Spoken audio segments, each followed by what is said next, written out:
جی السلام علیکم۔ بلاول بھٹو زرداری صاحب جو ہیں وہ لانگ مارچ لے کے وہاں پہ پہنچ گئے ہیں۔ میں پہلے اس بات کی کریکشن کر لوں، مجھے غلط فہمی ہو گئی تھی کہ وہ حقوق سندھ مارچ لے کے جا رہے ہیں، حالانکہ حقوق سندھ مارچ جو تھا وہ تو شاہ محمود قریشی صاحب کا تھا۔ اور اس دفعہ جو ہے اس بات کو میں اپریشیٹ کرتا ہوں کہ جیالوں نے بڑی تمیز اور محبت کے ساتھ اس کی طرف توجہ دلائی ہے، جس پہ میرا دل پسیج کیا ہے۔ اور میں نے کہا کہ میں پہلے اس کے بعد جو میں اس پہ کروں پہلا ولاگ، اس میں ہاتھ جوڑ کے معافی کا طلبگار ہوں۔ مجھے غلط فہمی ہو گئی تھی جی، میں اس کے اوپر آپ سے معذرت چاہتا ہوں۔ اچھا، اور بڑے دل سے معذرت چاہتا ہوں، میری بڑی قدر ہے جناب زرداری صاحب کے حوالے سے۔ وہ جس وقت بی بی شہید کی گئی تھیں تو اس وقت اگر وہ شخص جو ہے وہ پاکستان کھپے کا نعرہ نہ لگاتا تو بہرحال پتہ نہیں کیا ہو جاتا۔ اور میرا مطلب ہے کہ وہ اس حوالے سے ان کا جتنا مرضی پیڈ ٹرول کے ذریعے مذاق اڑایا جائے، میرے دل کے اندر ان کا احترام اور عزت موجود رہے گی۔ میں ان کی پالیسیوں کے اوپر یا ان کے فیصلوں کے اوپر تنقید کرنے کا، انہیں غلط کہنے کا حق رکھتا ہوں، اور وہ یہ حق خود بھی بڑی خوشی سے دیتے ہیں۔ لیکن یہ ہے کہ میرا مطلب ہے کہ لیکن اس کے باوجود بھی جو ان کے لیے دل میں محبت اور احترام ہے وہ اس کے اندر کبھی کمی نہیں آئی، تو اس لیے میں نے کہا کہ یہ میں کر لوں سب سے پہلے تو اس کی معذرت۔ اب آگے چلتے ہیں۔ بہت بڑا جی وہ ہو گیا جسے کہنا چاہیے تھا مارچ، اور خاص طور پہ جو میں نے لاسٹ ذکر کیا تھا وہ میں نے اکاڑا کا ذکر کیا تھا۔ اکاڑا بائی پاس کے اوپر میں نے اس وقت کہا تھا کہ مجھے پیپلز پارٹی کے شان جو ہیں وہ لوگ نہیں لگے، مطلب جو اتنا اس کا ہائپ تھا۔ لیکن اس کے بعد پتوں کی بھی آتا ہے، اکاڑے کے بعد پتوں کی آیا، اور پھر وہاں سے جو اس نے پیس پکڑا ہے اس نے، اور پھر وہ لاہور میں اس کا قیام، اور پھر لاہور میں ناصر باغ میں جو جلسہ، بڑے بھرپور شرکت تھی جی اس کی ایک دو وجہ تو یہ بھی ہو سکتی ہے نا کہ آبادی میں بہت زیادہ اضافہ ہو گیا ہے، اور یہ ناصر باغ بڑا رش والا علاقہ ہے، تو راہ جاندے بھی لوگ رک گئے۔ نہیں، پیپلز پارٹی کا جیالہ جو تھا وہ نکل کے آیا، اور اس نے آ کے تو ایک اسے ریوائیول نظر آئی نا جی اپنے قائد کے پرتو کے اندر۔ مطلب دیکھیں نا، بھٹو صاحب کا نواسا ہے، بینظیر بھٹو صاحبہ کا صاحبزادہ ہے، تو اس کے اندر انہیں اپنی انسپائریشن نظر آتی ہے نا جی، اور ایک قربانیوں کی داستان نظر آتی ہے۔ تو پھر اس نے بہت زیادہ لاہور کے اندر پرانے اور نئے تمام قسم کے جالوں کو اٹریکٹ کیا۔ اچھا، اور پھر وہ وہاں سے، اور اس میں بہت سارے ایسی مخلوق بھی تھی، اس میں بہت سارے ایسے کارکنان بھی تھے جو کہ ہو سکتا ہے کہ 2 مہینے پہلے تک پی ٹی آئی کے اندر براجمان ہوں، ٹھیک ہے، لیکن جب انہیں پتہ چلا کہ ہماری قیادت جو ہے وہ خم ٹھونک کے کھڑی ہو گئی ہے یہاں پہ، اور وہ بھلے ہر کانسٹیچوئنسی کے اندر اپنا بندہ اتارے گی، بھلے 5,000 ووٹ لے یا 10,000 لے یا کسی کے الائنس کے اندر آئے یا جو بھی کرے، لیکن وہ آئے گی، تو اس کے لیے تو اتنا ہی سپورٹ کافی تھا نا۔ جب پیپلز پارٹی نے یہ کام بھی چھوڑ دیا تھا تو وہ جا کے تو پی ٹی آئی میں شامل ہوا تھا۔ جب انہیں پتہ چلا کہ نہیں ہمارا اپنا برانڈ آ گیا ہے، تو پھر اس کے اوپر وہ کھڑے ہو گئے، اور یوں پھر جی ٹی روڈ کے اوپر ایک شاندار مظاہرہ کیا ہے پیپلز پارٹی نے۔ پاکستان کی جو سیاسی تاریخ کے اندر جو دھرنے یا لانگ مارچز یا مظاہرے رہے ہیں، ان میں سے ایک بڑا مظاہرہ ہے، ٹھیک ہے۔ میں سب سے بڑا کہنے سے تو اعتراض کروں گا، کیونکہ سب سے بڑا نہیں کہنا چاہیے، لیکن یہ ہے کہ امپریسو شو ہے جس کو کوئی نظر انداز نہیں کر سکتا، کوئی تبصرہ نگار میں تیجا ویلوگ اہمیت نہیں کرن دیا ہوتے، ٹھیک ہے۔ تو وہ جو ہے وہ ہوا، وہ اسلام آباد پہنچ چکے ہیں، لیکن ایک سیڈ انسیڈنٹ ہوا ہے، اور وہ سیڈ انسیڈنٹ یہ ہوا ہے کہ جیالوں نے جا کے ضیاء الحق صاحب کی قبر کے اوپر نعرہ بازی کی ہے۔ اب دیکھیے، اتنے بڑی چیزیں آپ برداشت کر گئے، مطلب بھٹو صاحب کی شہادت سے لے کے بینظیر بھٹو صاحبہ کی شہادت تک، تو اچھا نہیں لگتا، مطلب کہ قبر کے اوپر جا کے نعرے بازی کرنا۔ مطلب ایک جیالہ صاحب جو تھے وہاں پہ بولو بازار بھی پھینک گئے تھے ونس اپون اے ٹائم، جب ہم کالج میں پڑھتے تھے، اس وقت کی بات ہے۔ اور مطلب کہ اکثر وہاں پہ جب کبھی جانا فیصل مسجد کے اندر، تو ادھر کا ایسے کر کے ہم نے بھی جھانکنا، تو کافی خراب چیزیں پڑی ہوتی ہیں، حالانکہ وہ جو ان کا وہ مزار ہے وہ سمبولک ہے، ان کی جو باڈی کا کوئی حصہ ملا نہیں تھا وہاں سے، اتنے خوفناک طریقے سے وہ لاش مسخ ہوئی تھی، تو وہ کوئی ملا نہیں تھا وہاں سے جی۔ تو لیکن یہ جو تھا اللہ آپ کا بھلا کرے، قبروں پہ جا کے تو اس طرح کی بات مناسب نہیں لگتی. اس کو میرا خیال ہے کہ بلاول صاحب کو روکنا چاہیے. اور مطلب کہ جب آپ اپنے قائد کا خون جو ہے ان لوگوں کو معاف کر دیتے ہیں. کون ہے ظہیر الدین بابروان؟ یہ وہی تھا نا جس نے بھٹو صاحب کی شہادت کے اوپر جو تھا وہ لڈو بانٹے ہوئے ہیں. ٹھیک ہے، تو اس کے بعد وہ پیپلز پارٹی کے بہت سارے ایسے لوگ جو کہ ضیاء الحق کے ہم رکاب تھے، وہ پیپلز پارٹی کے ہاں جو تھے وہ میرا مطلب اعلیٰ عہدوں تک پہنچے. تو اس لیے بڑا دل کرنا چاہیے. اور پیپلز پارٹی کا دل جو ہے ہماری سیاسی ایلیٹ کے اندر سب سے بڑا ہے، اور پیپلز پارٹی نے بہت سیکھا ہے اس سے. اور مطلب آپ دیکھیں نا، بے نظیر بھٹو صاحبہ جو تھیں، بھٹو صاحب کے دور کے اندر میڈیا کی ایسی تیسی کی گئی، جس طرح چن چن کے جرنلسٹوں کو بے روزگار کیا گیا، جس طرح جو ہے وہ اب کیا کہیں، مطلب ڈیکلریشن کینسل کرنا، منسوخ کرنا اس وقت سب سے بڑا کام ہوتا تھا.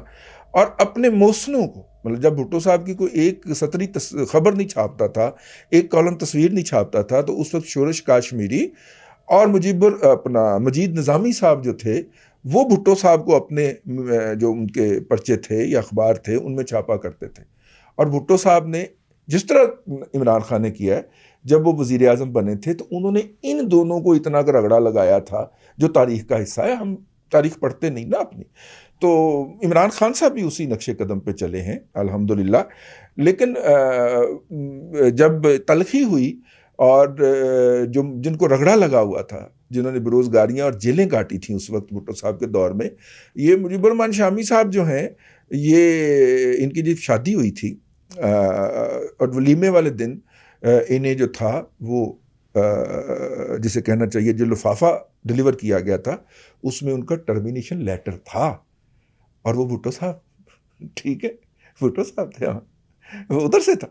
تو لیکن انہوں نے اور پھر الطاف قریشی صاحب جو تھے وہ جیل میں تھے، رہے زیادہ عرصہ.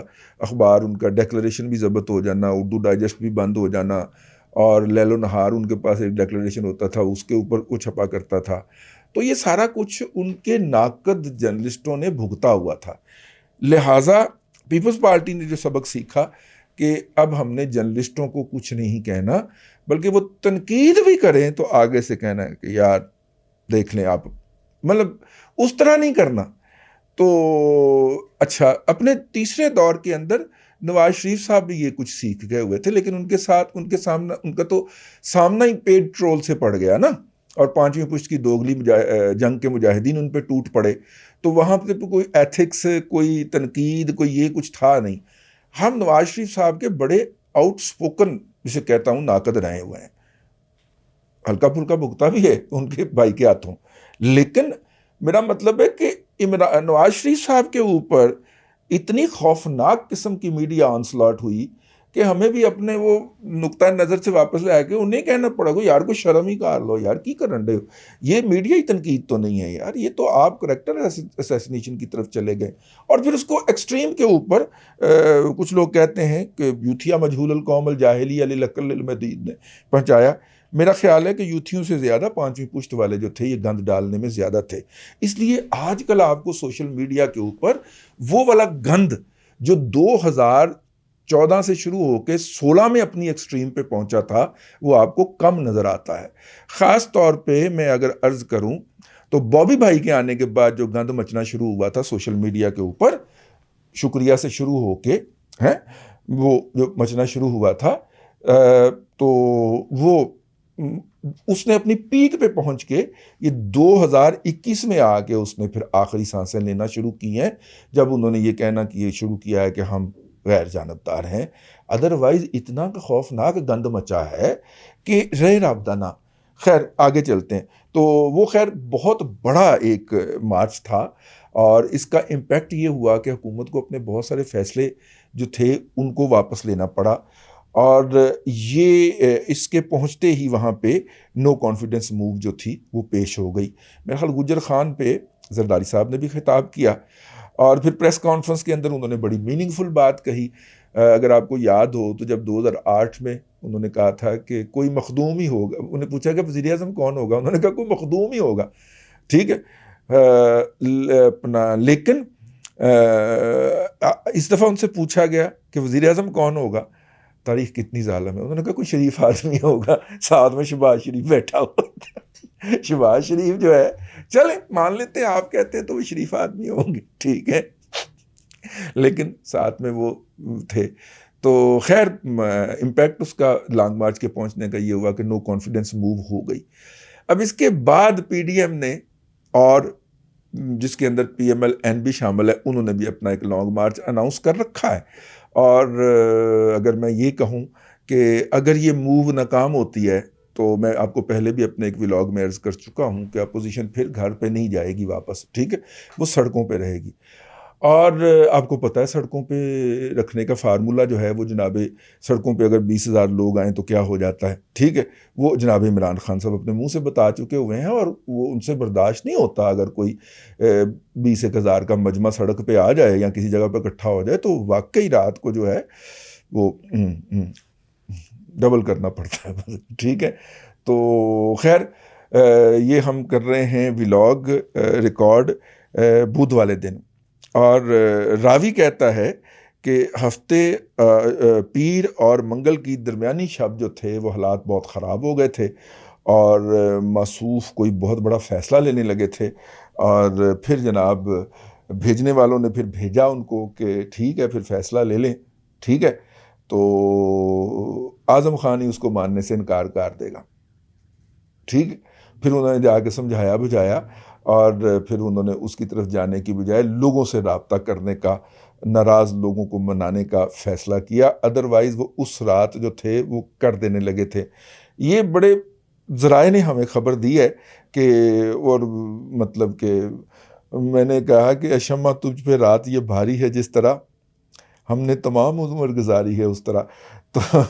تو لیکن بہرحال وہ تھا. میں نے کہا پیپلز پارٹی کو بہت بہت مبارک ہو, ریوائیول ہوا اس کا پنجاب کے اندر.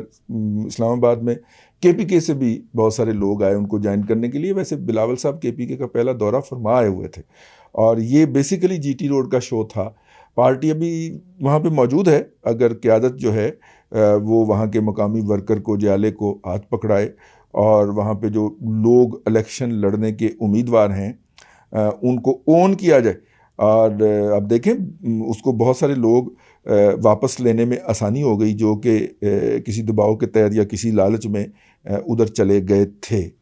تو چلیے بہرحال اچھی بات ہے, پاکستان کے اندر قومی سطح کی پارٹیاں ہونی چاہیے جو کہ جن کی جڑیں ہوں, اور جن کو گملوں میں لگانے کے بعد جو ہے وہ یہاں پہ نہ کیا گیا ہو. پاکستان کی تمام سیاسی پارٹیاں گملوں میں لگی ہیں. کوئی ایوب خان کے گملے سے برآمد ہوئی, کوئی ضیاء الحق کے گملے سے برآمد ہوئی, لیکن اچھی بات یہ ہے کہ انہوں نے پھر سیکھا, اور اس سیکھنے کے بعد جو ہے وہ آگے بڑھی. تو جب وہ سیکھ جاتے ہیں تو پھر ان کو کلاس سے نکال دیا جاتا ہے. اس کو چھٹی نہ ملی جس نے سبق یاد کیا ہے. وہ کیا ہے, مکتب عشق کے دستور نرالے دیکھے, اس کو چھٹی نہ ملی جس نے سبق یاد کیا. یہ ہماری سیاسی جماعتوں پہ بالکل فٹ آتا ہے. جب وہ جمہوریت کا سبق پڑھ جاتی ہیں, انسانی حقوق کا احترام سیکھ جاتی ہے ان کی قیادت, تو پھر اس پارٹی کو سائیڈ لائن کر کے ڈیمولش کرنے کی کوشش کی جاتی ہے. جب آپ کسی چیز کو غیر فطری طریقے سے ختم کرنے کی کوشش کریں گے تو وہ ختم نہیں ہوگی, بلکہ ابھر کے آپ کے سامنے آئے گی. بھٹو شہید آج بھی قبر سے پاکستان کے الیکشن کا رزلٹ ڈکٹیٹ کرتے ہیں. ٹھیک ہے, آج کے لیے اتنا ہی. کل پھر آپ سے ملاقات ہوتی ہے. اللہ آپ کو آسانیاں عطا کرے, اور آسانیاں خلق خدا میں تقسیم کرنے کی توفیق عطا کرے.